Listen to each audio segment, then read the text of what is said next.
ஜோதிட சாஸ்திரத்தில் உள்ள வியாழன் அதிபதியும் மெல்கிசதேக்கும் இயேசு கிறிஸ்துவும் மூவரும் மூவுலகிற்கு ராஜாவாகவும் உன்னதமான தேவனுடைய ஆசாரியராகவும் பார்க்கப்படுறாங்க.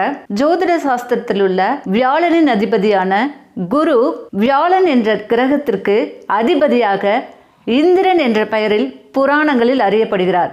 மேலும் உன்னதமான தேவனுடைய ஆசாரியனாகவும் தேவர்களுக்கும் மனிதர்களுக்கும் குருவாகவும் இவர் இருக்கிறத பார்க்குறோம்.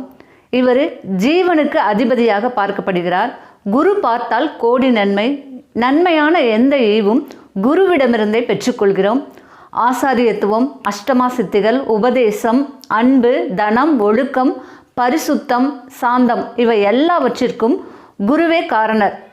இவ்வாறு வியாழனின் அதிபதியை குறித்து ஜோதிட சாஸ்திரத்தில் குறிப்பிடப்பட்டுள்ளது. இந்த வியாழனின் அதிபதியை மெல்கிசதேக்கோடு ஒப்பிட்டு பார்க்கலாம். பரிசுத்த வேதாகமும் ஆதியாகமும் புத்தகம் 14வது அதிகாரம் 18வது வசனத்துல மெல்கிசதேக் குறித்து கூறப்பட்டுள்ளது. உன்னதமான தேவனுடைய ஆசாரியனும் சாலேமின் ராஜாவும் என்று மெல்கிசதேக் அறியப்படுகிறார். மெல்கிசதேக் என்பதற்கு நீதியின் ராஜா என்று பொருள்.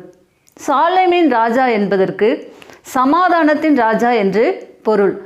மெல்கிசதேக் தாயும் தகப்பனும் வம்ச வரலாறும் இல்லாதவன். மேலும் நாட்களின் துவக்கமும் ஜீவனின் முடிவும் உடையவனாய் இராமல் தேவனுடைய குமாரனுக்கு ஒப்பானவனாய் என்றென்றைக்கும் ஆசாரியனாய் நிலைத்திருக்கிறான் என்று எபிரேயர் புத்தகத்தில் மெல்கிசதேக் குறித்து கூறப்பட்டுள்ளது. இந்த உலகத்திற்கு பாவத்திற்கு பரிகார பலியாக வந்த தேவ மைந்தனான இயேசு கிறிஸ்து மெல்கிசதேக்கின் முறைமையின்படி ஆசாரியராக அபிஷேகப்படுத்தப்பட்டார்.